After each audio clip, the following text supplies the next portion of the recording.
1 o'clock, just 1 minute past 1. Good afternoon, everybody. Good afternoon. Thank you very much for coming back to see us again. If it's your not your first time to one of these. Hey, Ross. You've got ahead of the curve with the chat box on the right-hand side. So please put any highs, pleasantries, how good we're both looking today. Anything like that in the chat box is highly appreciated. That's a chat box private just to yourself and us, obviously we can see, but it's good for any kind of questions that might pop up. If you can't hear us, this does happen sometimes, if you can't hear us, please do just go out and come back again. That might help. So if for some reason this isn't coming through, but yes, hi everyone, pleasantries coming. If you haven't met me before, my name's Joel. I'm one of the customer success managers at Searchland, and I brought along Hugh Gibbs to the session, who is one of our co-founders, and he's very much going to be leading on this. So these sessions are recorded, but thanks so much for attending live. And as I said, any questions that you have, please do kind of put them in the chat on the right-hand side as we go through. Cool, good to hear you can hear us now, Joe. So perfect. I might pop that in the chat. So if anyone can't hear us, please leave and come back.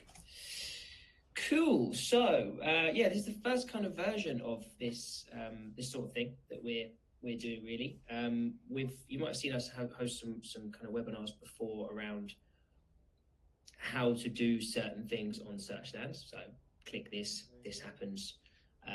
And this is our first kind of stab at a session or a series of sessions as to why you should really do certain things on the platform. So, and basically the data behind decision making on Searchland.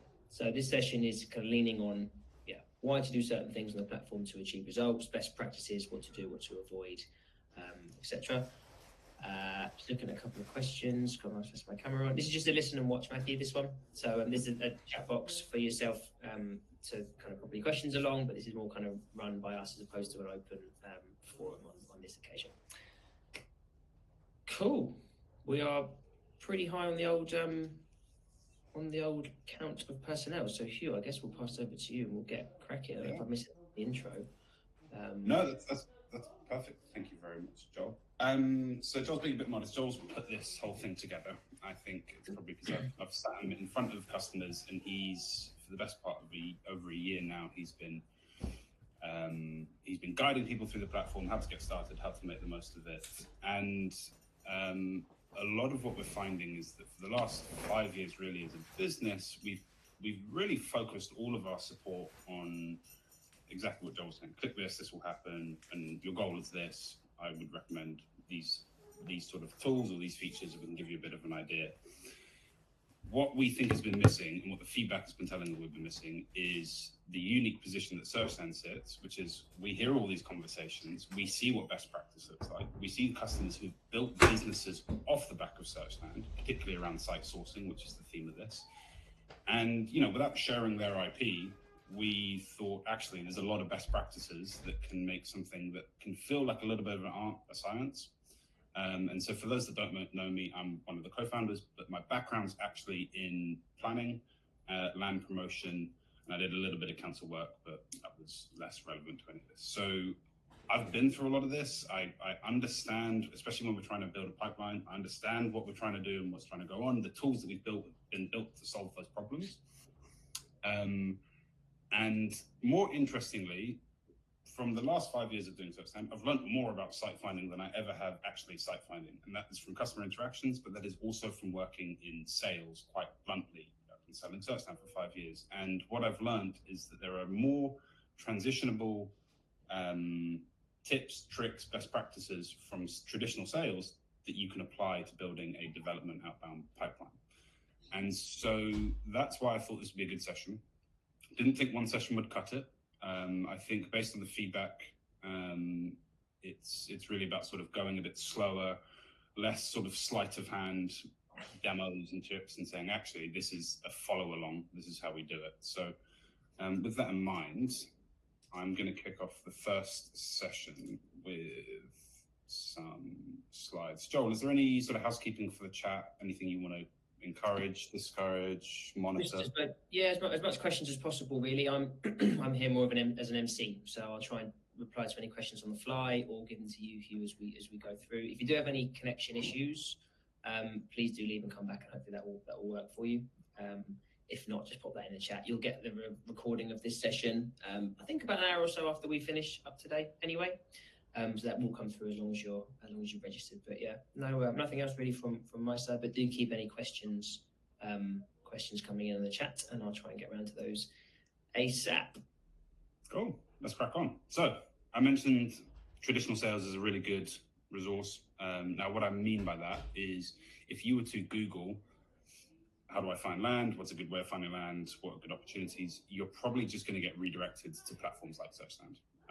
There's really not much content on that. However, if you were to start using more traditional sales terminology, like a development pipeline or a sales pipeline, you will be inundated with information. So the theme of this workshop is very much how to build a scalable off-market development pipeline. Off-market is the whole point of SearchLand, and it's really the pipeline for me that I think is really interesting. So we've had, been going for over 5 years. We've had well over 5,000 customers come through our doors. My background is in development.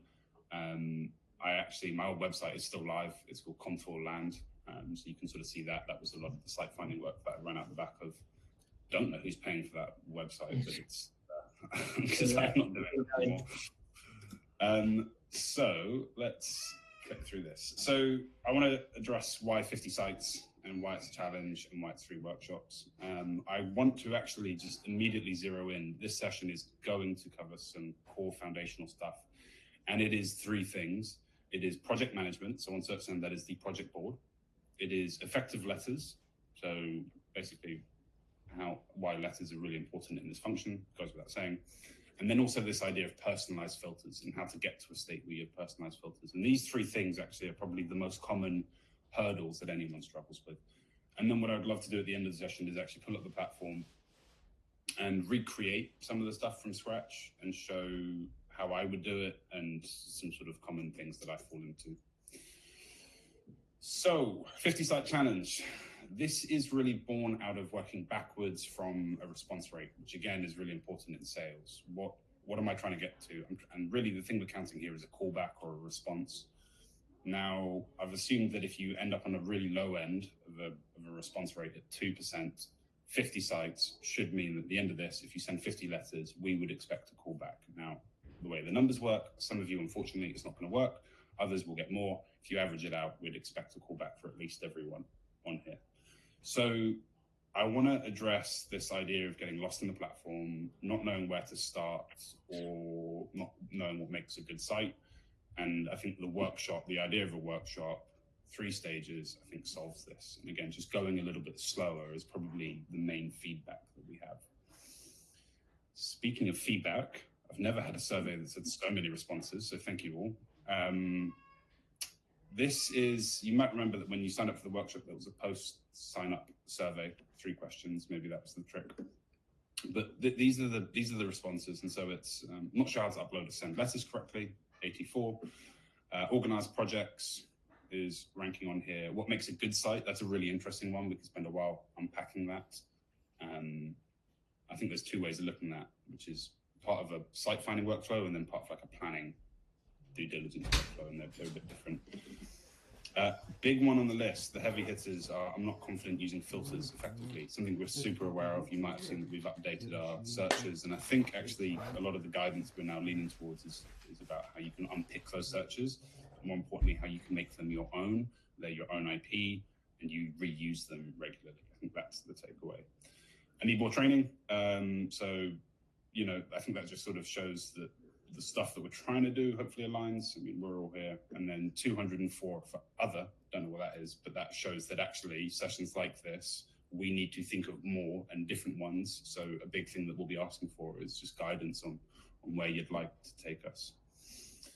Now, this whole thing as well, in terms of our sourcing confidence, if you were to be put on the spot and say how confident you are, less than 5% of us really feel confident in the platform. We're changing things, we're updating things, and these would be our sort of champion users. 108 listed as moderate and 202 in developing. Now, I think the goal of this, if I was to look backwards on this workshop and say we were successful, it's really about showing a pathway to confident. So knowing that you won't get confident in a week, but knowing that you know the steps and the things that you can do to get to that place. And almost all of it happens in platform and different ways of using it that you might not have thought about. So yeah, I think as Joel mentioned, we're trying to pivot how we deliver training, and we're going from click this to do that to more this is why this is important. And that's really about sort of industrying the knowledge gaps in maybe more industry stuff. You know, properties, companies very insular, and everyone develops this sort of IP on their own, but there's, other than sort of moving between companies, there's not much sharing of ideas. So that's something. Additional projects, filters, letters with some time on platform. Tomorrow, I'm really looking forward to this one. This is going to be a sort of site finding follow along. So we'll take a little bit about what we did yesterday, and there will be some things that we'd encourage you to do post session.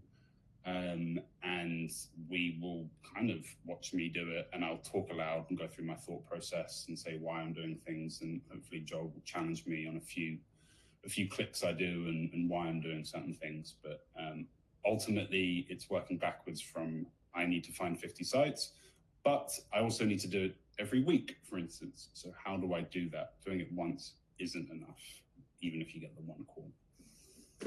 Session 3 is going to be the letter sending follow-on. So again, this is really important, but if we're counting anything, it's not about 50 sites saved, it's about 50 letters sent. So it's about executing that's really important. And I want to make sure that we're sort of holding a hand and we're following the steps. And hopefully by Tuesday, we'll have 50 sites or on our way to 50 sites, and we can at least get some letters out the door. It's definitely something where it's just like, let's not be too precious about the sites. I think that's probably one of the big hurdles to a lot of people, being too particular. And I'll sort of address a little bit about that. And so also interestingly, on our feedback from customers and our calls, the number one thing that we know that makes great customers, so customers who basically build a business model out of SearchLand, end up sort of hiring people to sort of run the sourcing function, and they can free up more time. It's all consistency. So again, not finding 50 sites just once, kind of then doing other activities and then coming back to it in a quarter.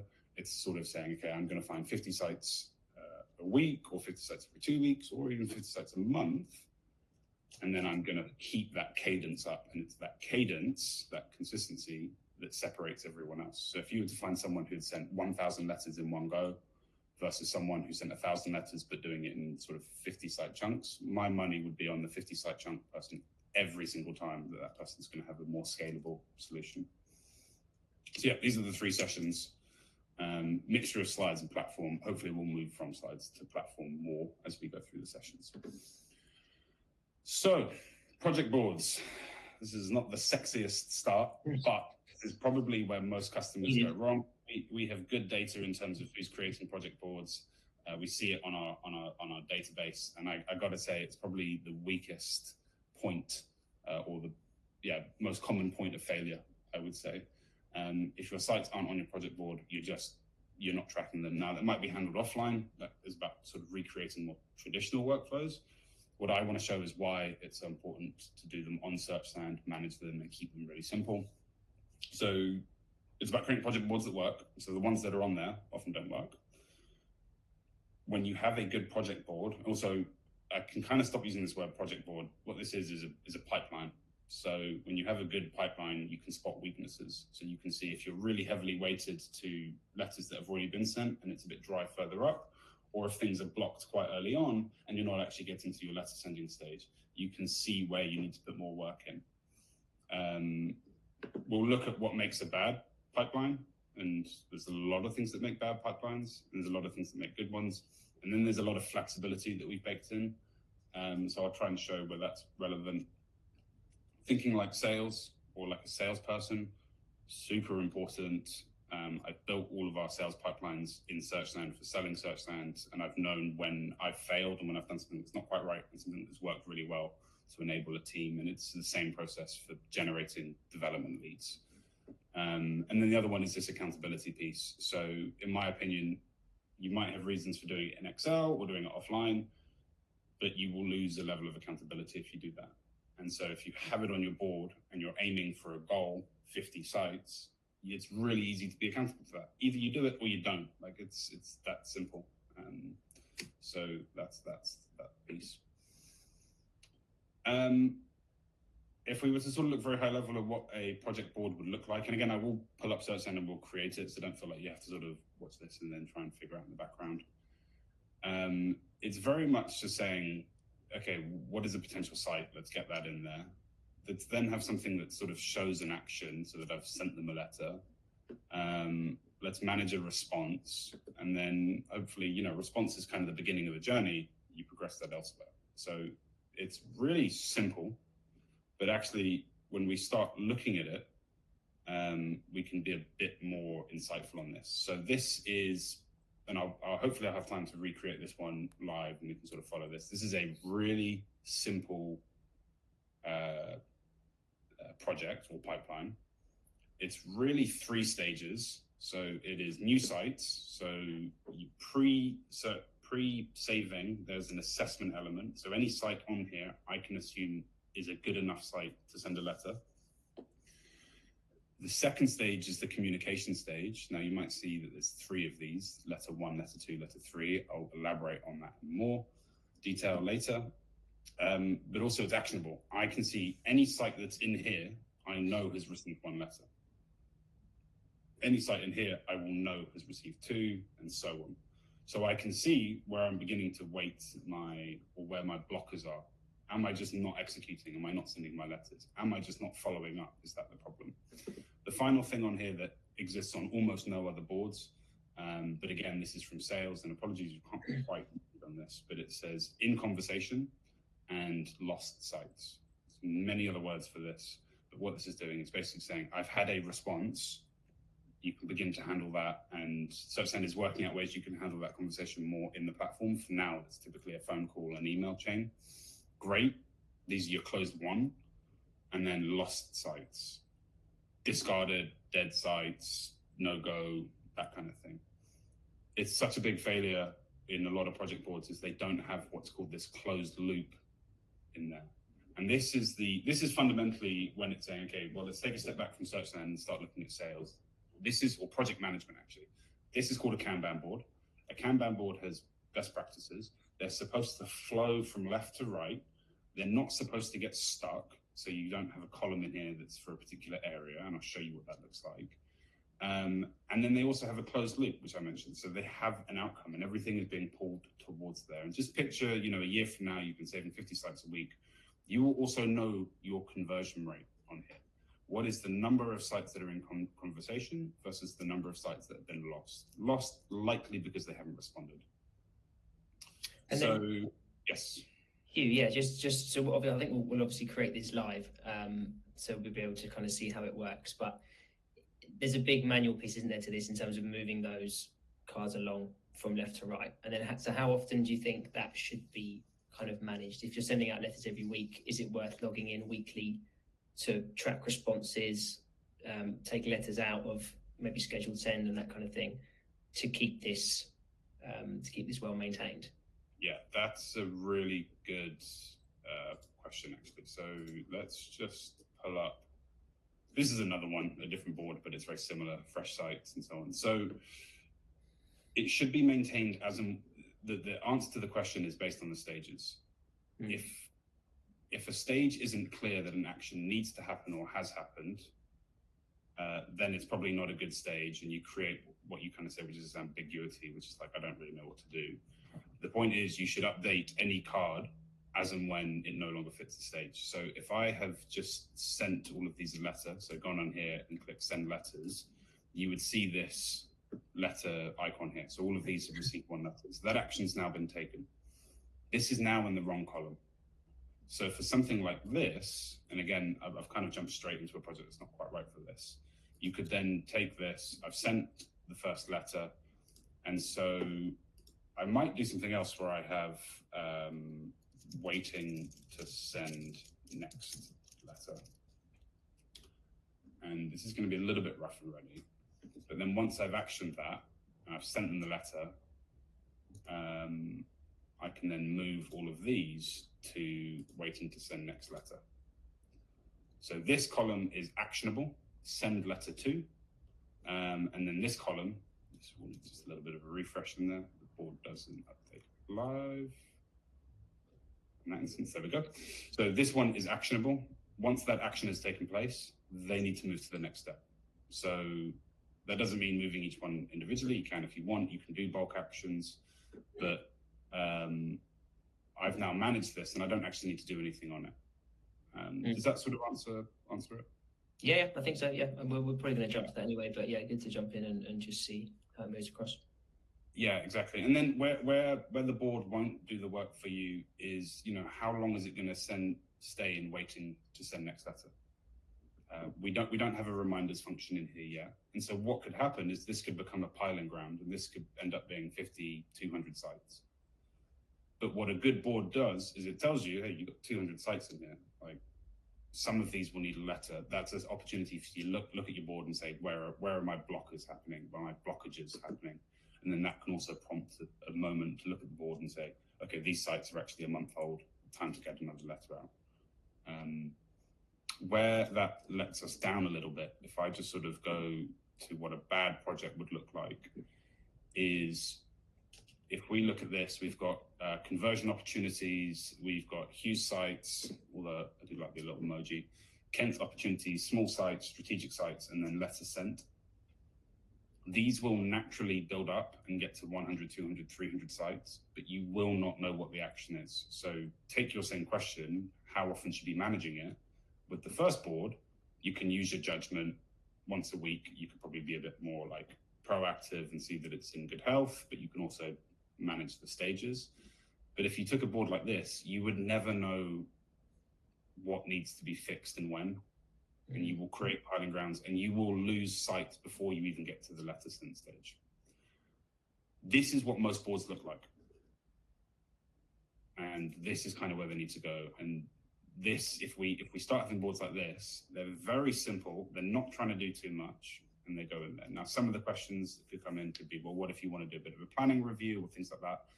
You can have that, and you can have that on here and go for that. And then that is a very much one-to-one like card action and then move it over. But also you could do your planning review before you save a site and go into that level of depth. And then everything on here has done that.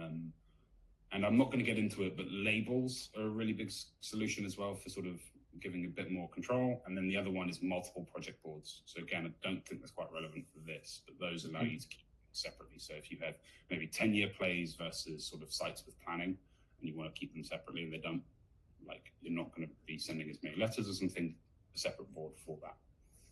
So yes, clean left to right flow. They've got a closed loop, so conversation or you're killing the site. Color groupings is kind of a nice to have. Actionable steps is really important. You should know for every column what the next step is. And then honestly, just keeping it simple is a really good starting point. These can be improved later. Get them working, and then you'll know what needs to be improved as we go.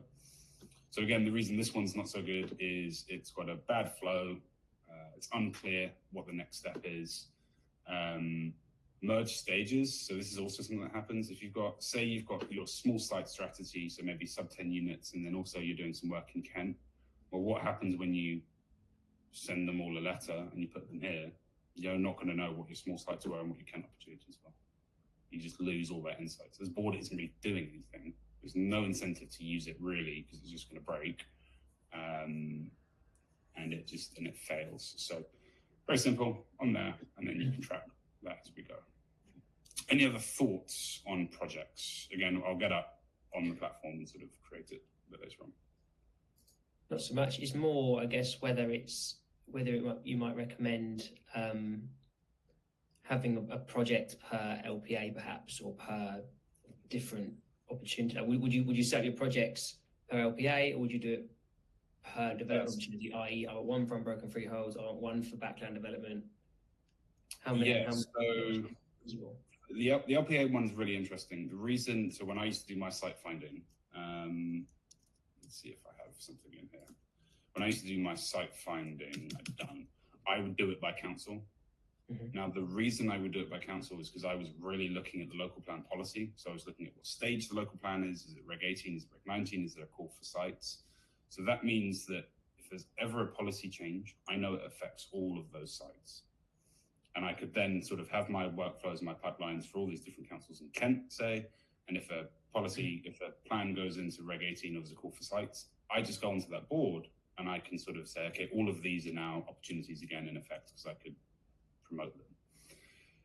Something like doing different opportunities. So if there's like maybe you're focused on some commercial conversions, but also you're doing a little ground up development.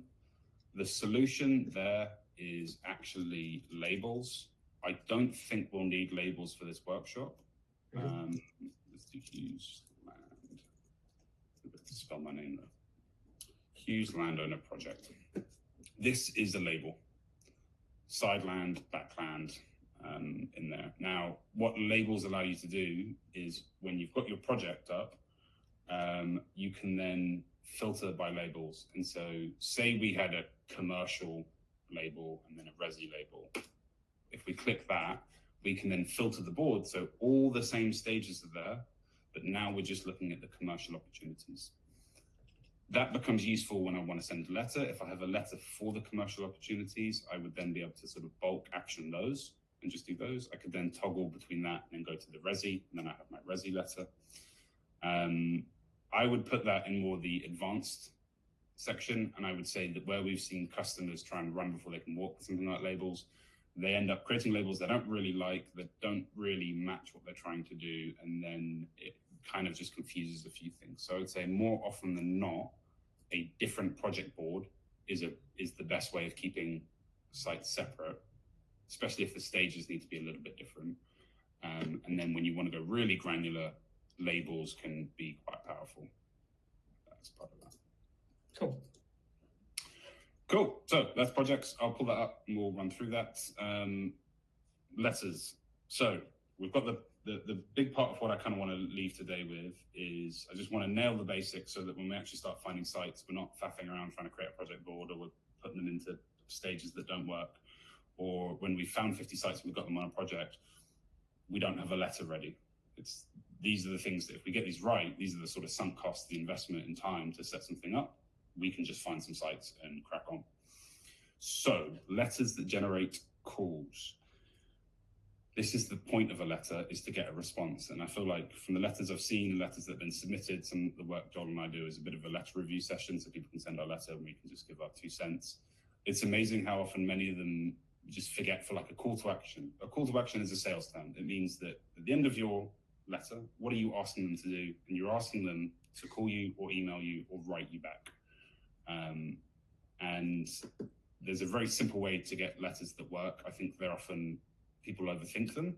People are a bit too precious about their letter and they want to make sure everything is just perfect because it's their brand going out the door and there's every reason to be good. But it also stops them from sending letters in the first place. They want to review everything. And some of them just don't really know where to start. I don't really want to put in a letter and go for that. There's actually a really simple framework that we can follow. That means that in 5-10 minutes, we could all sit here and create a brand new letter. So either using AI or just using the framework. And it's 3 questions. Why you? Why me? Why now? If you can't answer this for any given site or opportunity, then you're probably not looking at the correct opportunity. Or I'd be amazed to see if you couldn't do this for an opportunity. Now, let me break this down. Why you? So why you? You is the landowner, the homeowner, the person who owns the freehold or leasehold in this instance. Why them? And often people forget it's what is in it for them. Is it quick access to cash? Is it above market value because you're going to go down a bit of a promotion agreement or option agreement with them? Is it that you're going to unlock some of the potential value by doing something else? Is it that you have something they have is unique, right? What is special about them? Why are you writing to them? Why me is the other thing. It's like, why am I the best person to speak to? Because you best believe that these people are receiving multiple letters. And it's here that you insert what's called your unique value proposition. That is a sales term. Basically, what is the important thing that you can do to unlock the value? Why, without you, could you not do the thing with their special site? Final one is nice bit of urgency. Can be policy-based urgency. Window's going to close on something. Big lofty version of that would be grey belt sites. So grey belt has a window, worried that the new government's going to come along. We're not going to do all this. So grey belt has a now is the time to act. You've also got other ways of creating urgency, such as I'm only looking to take a handful of sites, and this could be one of them. Basically, like, do you want to be on my list? That's another way of creating urgency. So my view is this, is if you were to look at an opportunity you like, maybe a competitor's done it, or you've seen a planning application go in, if you challenge yourself to say, what's in it for the landowner? Why are you the person to sort of secure this deal, and why is now the best time? If you do that, you will have a letter that is probably more effective, that will be more effective than the majority of letters that get sent by the development industry. So I just want to break that down and look a little bit about, this is basically the letter that I used to send. So Contour Land, I'll show you my website. I think it could have been better. We're gonna throughout the sessions, will we look at that letter? Are we going to create a letter during one of these sessions? The reason I ask is it's not the most zoomed in. So are we going to go to a letter? Yeah, this is scrappy, and we can send this letter as some post webinar content. We'll look it up, but for now, it's not so important to know what is actually being said. We'll share this, but the point is, this framework generates a letter like this, and generally, to keeping it simple is the best version. But I also want to show some other sort of tips and tricks you can do to, again, increase the response rate. The response rate is kind of what we care about here. And one of them is something like this site plan. So you can generate these in Searchland, and it's arguably better than the including someone's name from the land registry, which now costs £7. So it's a bit of a big decision. So yeah, we'll share this round, and we'll share other ideas on there and in there.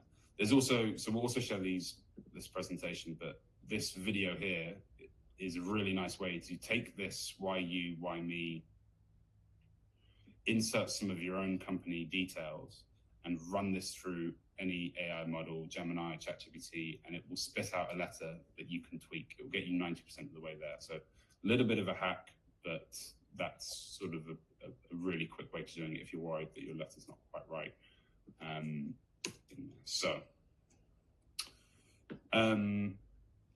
I, again, want to take a step back from saying, what are we putting on the letter? What are the best processes? We'll look at that again. But the thing that I feel, that sort of comes up to me, is when I'm discussing people about their letter strategy and their communication strategy. In sales, it's called your outbound strategy. There is a lack of clarity in terms of working backwards from a goal. Now, your goal when you write a letter is to get a response. It is not to buy the site. It is not to for them to visit your office and for them to pitch you the site. It's not for you to transfer money to their account. It's literally for them to call you back or send you an email to start the conversation. That means that we have something we can track, and that tracking thing is response rate. Anecdotally, you'll hear about 3 to 5% is probably what gets thrown around. For this workshop, I'm sort of milestoning against 2%. So how this looks like, if we look at working backwards from our response rate, it's 50 sites, 2% response rate would be a single response. It's quite simple on that front. What I think is really interesting, and where I would like to sort of edge towards, is this session, but really I think the accountability is on everyone who's on here to sort of take 6 months, 9 months, 12 months to create a letter campaign that's their own IP. But it is possible to get something like a 15% response rate reliably. We have customers who do this, and they do it, and they swear by it, and they have quite rigorous processes, and they're very consistent in how they do it. But it's about the letter that they send, and how they send it, and when they send it, and how often they send it, as well as what's on the letter. But there's nothing particularly unique about their business or brand that means that they have an edge over anyone here. So if you had a 15% response rate, that same 50 sites would be 7.5 responses. And that basically means that the person who's getting a 2% response rate is working 7.5 times harder than this person to get the same amount of business. So it is really important to invest in your outbound communication, in your letter writing, and this can look like a few things. So Here is just some sort of loose ideas. Joel and I have actually done a slightly bigger session on this, actually sort of saying 1 hour just looking at this, but this is sort of some of the takeaways. Number one is to follow up. One of the strong correlating factors to how do you increase the response rate. Send multiple letters. Does a couple of things, separates you from the crowd, so you're not just doing mail drops. It also gives you 3 pages to sort of sell yourself a bit, sell a bit of a story. There's things like a breakup letter, which might sound a bit gimmicky, but these are really powerful. They're definitely powerful in email communication. When you sort of take a step back, that's usually when you get the biggest response. Breakup is like, look, clearly not the right time. Maybe we'll save my details, pick up in future. That can usually prompt I'm interested, but I'm just completely busy. The other thing follow-up letters do is you just get to create a bit of luck. Like, you might not have been the right time back then, but now could be a good time. It's been 6 months. We get a lot of questions on what are good spacings. I would have thought somewhere like letter 1 today, wait 3 to 4 weeks at the earliest for your second letter, and then it really doesn't matter after that. 6 months, another month, it's sort of up to you. There's no exact rhyme or reason. We have customers who send 10 letters as a minimum over a course of several years. They're more on the land agency side. To the same title? To the same title.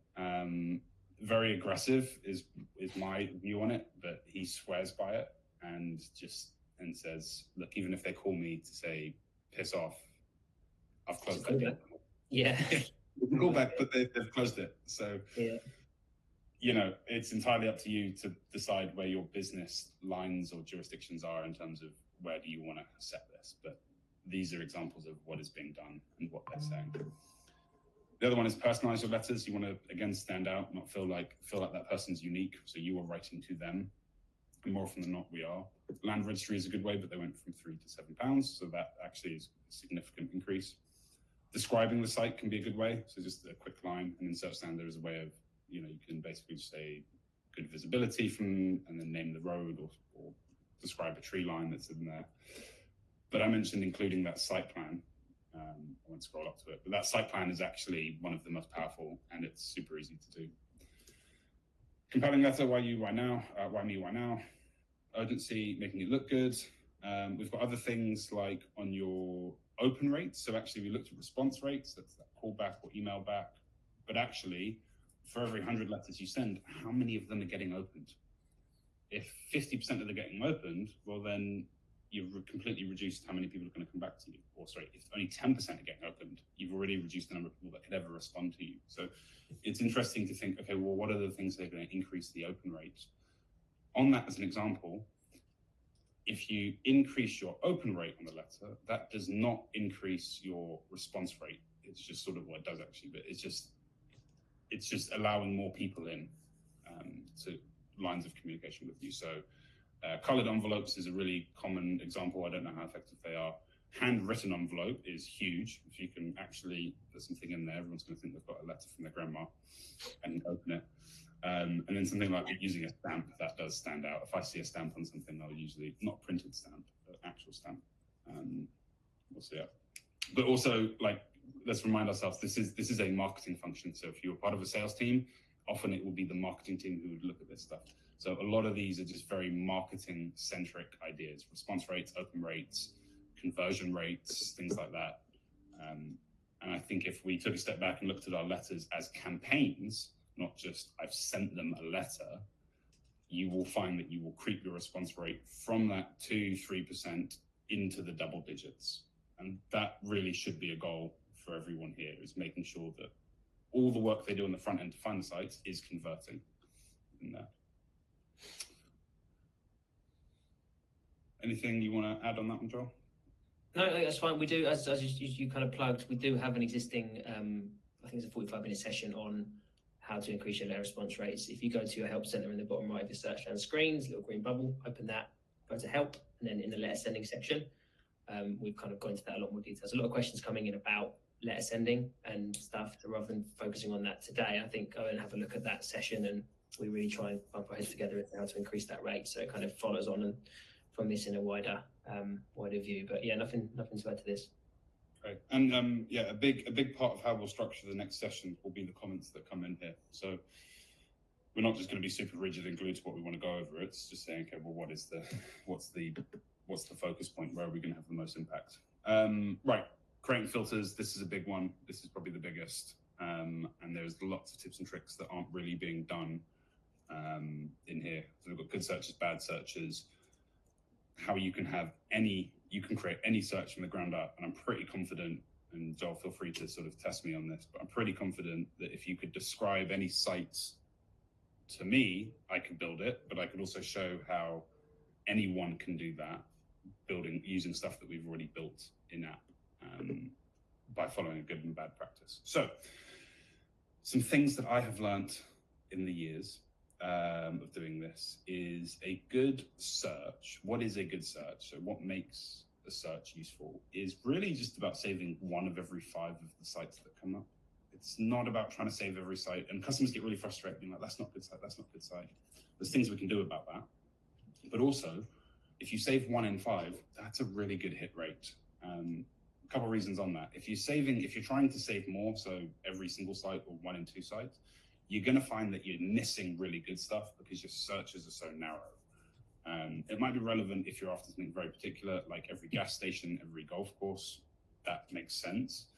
But if you're generally trying to do like 1 to 10 units, 20 units plus, or a sort of commercial conversion, you're probably looking at close to this 1 to 5 is a good way. Now, framing that to the course, 250 sites in the sourcing tool, and it says how many opportunities, 250 should yield 50 sites.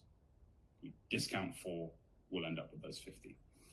So where people go wrong, not being specific enough. So when people sort of come in and say, this isn't quite right, I'm finding a lot of junk in here, they're not being specific enough. And I'll show a really good way to start generalist and then be specific. Best practices. And then the other one is trying to find too much. So I'm trying to find conversions and land opportunities at the same time. And it's like, those are separate searches. They have no business being in the same set of filters. It's not going to work. Best practices I'll show. Not knowing where to start is a really interesting one. This was a really common thing. If you're not sure where to start, go to your area that you're interested in finding sites for. Look at planning applications that have come through in the last year.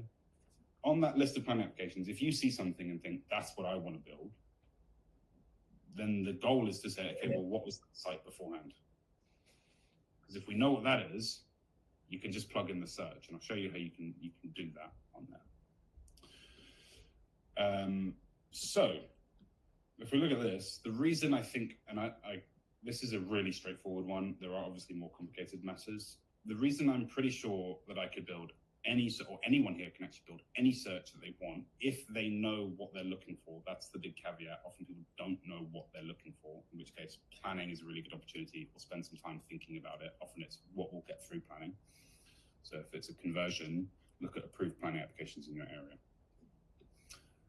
The reason you can build any search is if you start from a title, so a title lookup, the boxes and the properties that we have on the left-hand side in the title lookup, some of those are going to be really important. So this site here, this site is really interesting to me because there's a lot of land. It's surrounded by residential stuff, and there's only 1 property on there. Well, I can see that the area is 1 acre. So in my sourcing tool, title area is around 1 acre, maybe a bit more. It's undeveloped. Okay, so undeveloped percentage is less than 10%. That's going to be really useful there. Don't really care about, none of this stuff's going to be useful. I don't care about the max building height. Unconstrained can be useful, but it's not relevant for the search. It's private, so if you don't want to deal with companies or councils, ownership type is private. That's going to solve the problem there. And then this is where it gets a bit interesting, and so where there's maybe a bit of a knowledge gap. The reason I like this site so much is it's already residential. So whilst I could find sites that are over 1 acre and under 10% developed that are privately owned, I also want to make sure that the existing use class is C3. That means that I'm also not trying to change the land use. So again, that's kind of why I'm getting quite excited by this site. Now, for those that are sort of inclined to look at local plan information, there's also some searching you can do to say, hey, there's not a 5-year housing land supply, or maybe they're an early stage local plan. So that can be done maybe not as part of the search, but on that. So if I was to actually do that and go... Right. Just on that, and so you're suggesting that is this if you don't really know where to start, you kind of have a hover around on the map, find something that looks good to your eyes, and then work backwards from the data on the title overview to then build that search out? Yes, I think the site that I had was quite leading. It's quite obviously good. If I'll scroll down and show, this is more if you don't know where to start. I did this earlier last week and basically said, okay, show me anything. Now, say I know I want to do a conversion or something relating to commercial, because that's quite a nice angle. I think policies are sort of leaning towards mixed-use buildings, and there's a lot of redundant space above commercial. That's what I'm starting to see. So I know I want to get into commercial. I went into the planning application tool and I said, show me anything that's been approved for 1 to 10 units, and the proposal contains Class E or commercial. In this case, it was Class E. So a very simple search got me to this application, and we can browse through these. So I just sort of went click, click, click, and then stopped on the second one. And immediately I was looking at this and it's like, this is the building. And I'm like, oh yeah, I see this. So this is for 7 residential apartments upstairs. So they'll keep downstairs. And I'm like, okay, this is quite cool. Where I can see where there's some use above it, and I can see it's commercial down here. And I can see it's been approved. I'm like, okay, this is a really exciting opportunity. So the question is, what do I need to do to find more of these? And if we just go down, I'll sort of break that down a little bit. I can show this as well, but it's basically roughly how big is the site. I can see the commercial use classes on there. So it's Class E. So show me any site that's Class E. And then there's also these other ones. Importantly, it doesn't contain C3 already. So I'm like, okay, that's interesting. It's in the built up area, so it's already urban. And I'll build the search now because I think it's probably more impactful. But this is what I came up with. And let's go to the search stand. Let's go to the sourcing tool. I'll start from scratch. So actually, what that would look like for a lot of people is we get to this stage here. We've now got these presets. So I'll say where presets are also another really good place to get ideas from. But what I was referring to is going to planning, seeing what's being approved, reverse engineering it. So what we'd want to do is say, click this one, create your own custom search filter. Best practice, always good idea to set a council. I think a council to search your area. For instance, if you have to stop and come back, you know that you're not having to move the map around. You know you've got your fixed pool of sites. And for instance, freeholds in Ashford, it's 43,000. I can never find more than 43,000. Even that's an insanely high number for what I actually need. So let's just go back to that example. It was commercial. It was commercial downstairs, and there was no residential on it. That's what excited me about the site. So if someone gave me that site and said, how do I find this? I'd say, well, it looks like you're excited because the use class here contains any, and why any is important. So if I did the other one contains all, when I start clicking these, it's going to find me titles that have financial constants on there, sale of food and drink. All of these have to be on it, and it's not very many. But if I do any, it's going to find me any freehold, because that was the last thing, that has any number of this. So if I click, yes. If I click, all I've done there, just to explain myself, is I've clicked on anything that's in this Class E bracket. Use class Class E is really for the commercial use classes. So if we look at this, we've gone from 43,000 to 1,300. Now, if I'm looking at this, this is nowhere near where it needs to be. I don't think I'm going to save 1 in 5 of these. So what I want to do is I'm looking and immediately I'm seeing some of these are quite big. And so there'll be a shop on here. And quite frankly, you know, I don't want to get distracted trying to find them. A really easy way to sort of filter that out is if we look at the title area. Let's do this in hectares. And what I'm going to do is I'll start with less than, because I know I want to kick out the big stuff. I'm going going to get rid of anything that's greater than a hectare, which is quite big. So we got rid of the big hairy stuff. What I now want to do is say, okay, so these are all my commercial opportunities. If I should take a look at some of these, so we can see there's a commercial unit. Now, immediately I'm looking at this and saying, this is too small. Don't care about this. So what I probably would do is go back to my search and say, what I said is less than. What I actually want is between. I'm going to go quite small on that, 1. So I basically went for a fifth vector. It used to be meters. And so now what I've done is given myself a bracket, nothing too small, nothing too big. Let's browse these.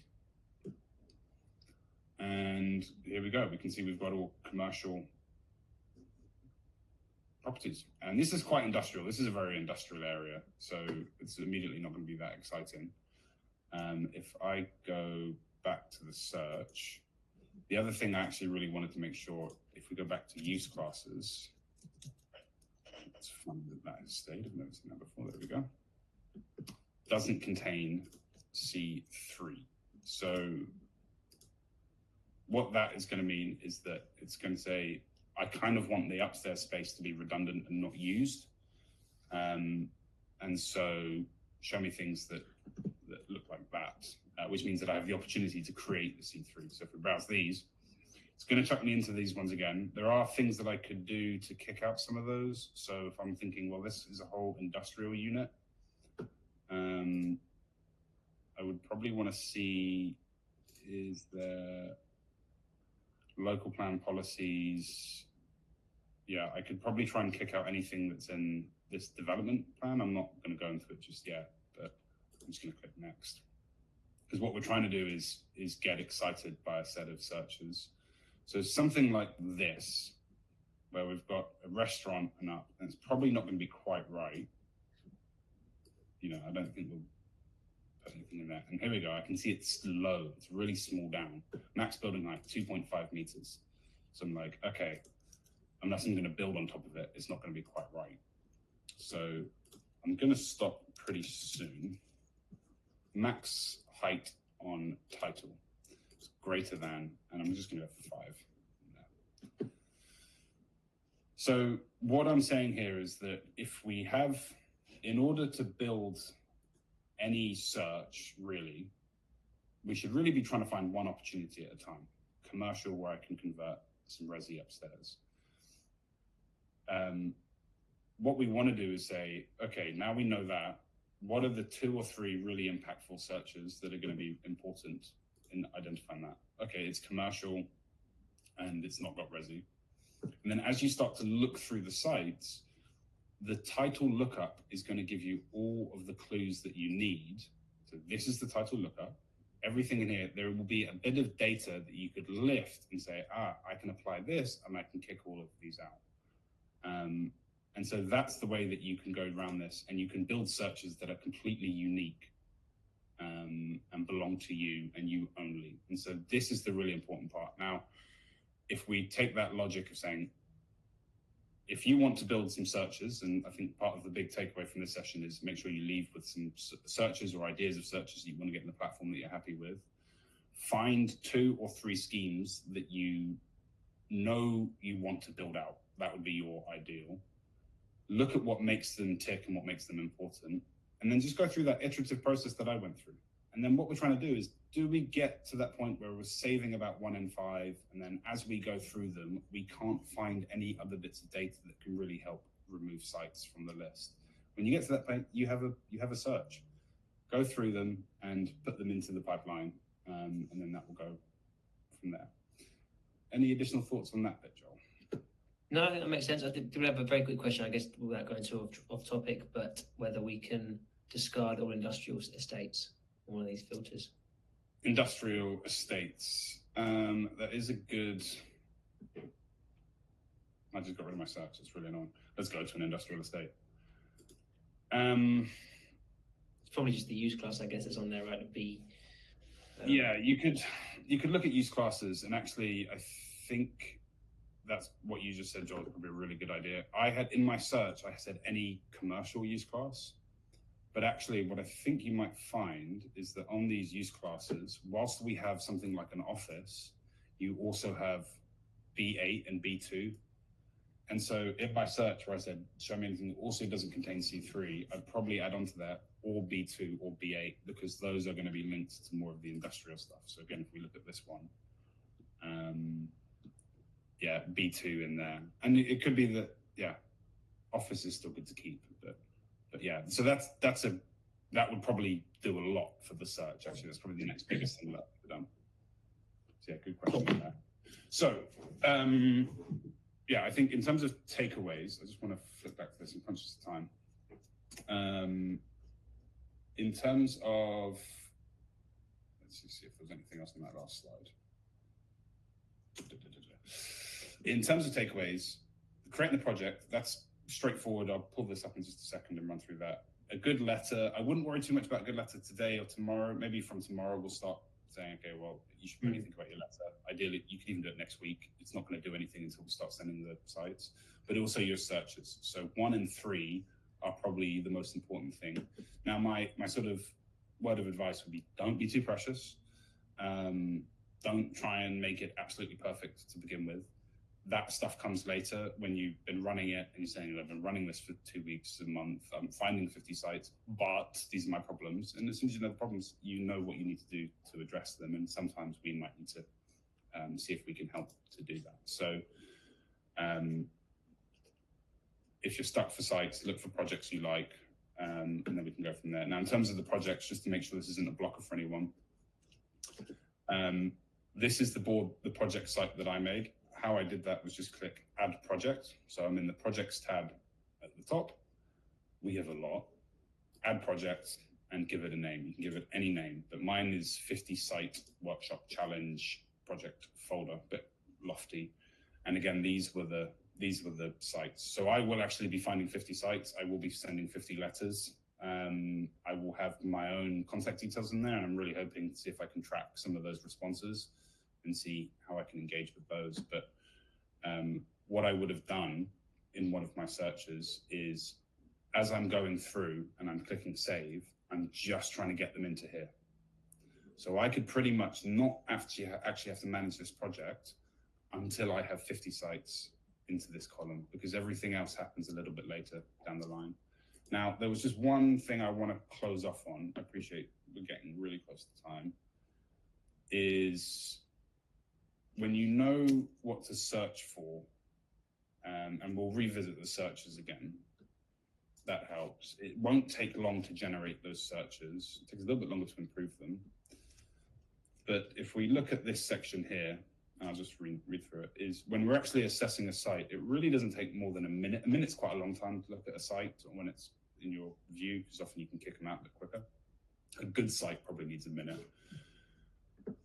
If we're spending a minute on a site and we're saving about 20% of the sites that we come across, it then takes 250 sites to save 50. The amount of time that we actually need to get to our 50 is about 4 hours. Now, I mentioned that being consistent is the #1 priority. What SearchLand has genuinely been able to do for the good users is site finding. To get to 50 sites is a morning's work. It's a good morning's work. It's 4 and a bit hours, but it is a morning's worth of work. And so what our good users are doing is they are blocking out 1 or 2 mornings, parts of the morning, using that time to just find sites. They're not editing the letter, they're not creating searches, they're not managing their projects. They're using that time to fill their pipeline with 50 new sites. So they can, in a morning, find 50 sites, and then in an afternoon later in the week, they're sending the letters. So this workshop is based off of some of that best practice in how they're able to achieve it. So yeah, this session was very slide heavy. I think as we move into the next sessions, we'll begin to just be more on the platform, and also we'll look at all the feedback that's come in from today. And yeah, hopefully be able to shape the sessions as we go. Cool. Tomorrow, same time. What's our plan for tomorrow? Same time tomorrow. We will start looking at projects very quickly and just give a chance to people to follow along and create the project board, but then we'll very quickly turn to sourcing sites. So what would be really good is if we have some examples of sites that people want, I can build some searches on that, but I also have some examples of what I know makes a good site. And so I'd like to look at 3-4 different opportunities, and I'll just be going through them, working out how we can save them, do some due diligence, and actually do some more complicated stuff on the platform, like how I'd overlay constraints. Maybe I'd look at local plan policy and sort of get under the hood a little bit that way, and go from there. So that's more of a follow-up. Cool. The big business starts tomorrow. Super. I think that's it. There's a few more questions, but I'll take those offline. If I've missed anything, I'll try to answer as we go through. But if I've missed any questions, then I'll come back to you later on today. And hopefully we'll see you same time, same link tomorrow, where we get stuck in. Okay. Lovely stuff. Thank you for coming. Cheers, guys. Bye.